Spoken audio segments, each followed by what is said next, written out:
আসসালামু আলাইকুম, welcome back to my channel. আশা করি সবাই অনেক ভালো আছেন। আজকে আপনাদের সাথে কুলফি মালাইয়ের আইসক্রিমের রেসিপিটা শেয়ার করব।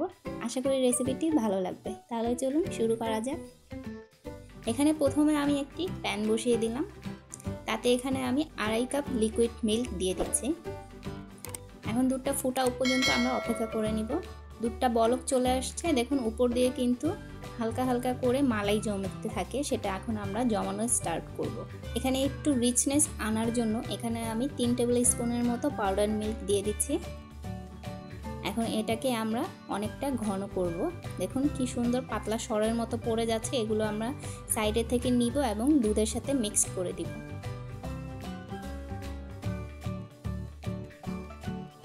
এখানে একটু আমি জর্দার রং দিয়ে দিচ্ছি যাতে একটু কালারটা সুন্দর আসে। এখন আমি চিনি দিয়ে দিব। এখানে আমি 1/2 কাপ চিনি দিয়ে দিলাম।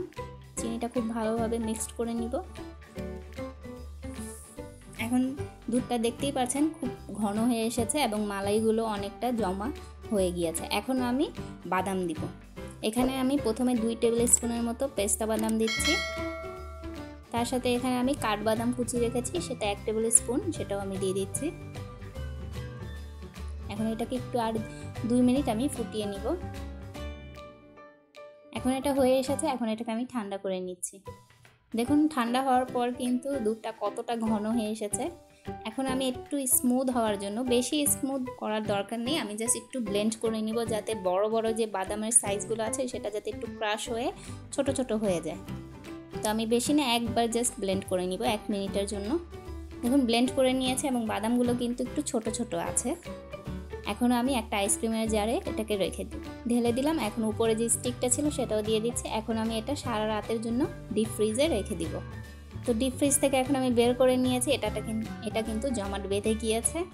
এখন আমি এটাকে বের করব। আনমোল্ড করার জন্য প্রথমে আমি একটা বাটিতে সুষুম গরম পানিতে এটাকে জাস্ট 20 সেকেন্ডের জন্য ডুবিয়ে রেখেছিলাম, তাহলে এটা তাড়াতাড়ি খুলে আসবে। একটু সাইডে দিয়ে এরকম হাত দিয়ে প্রেসার করলে দেখুন কি সুন্দরভাবে খুলে এসেছে। এবং অনেকেরই কমপ্লেন থাকে যে বাসায় আইসক্রিম বানালে বরফ জমে যায়, কিন্তু এই পদ্ধতিতে বানালে আপনাদের কখনোই বরফ জমবে না।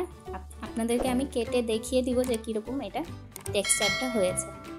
এখন উপরে আমি কিছু বাদাম কুচি দিয়ে দিচ্ছি।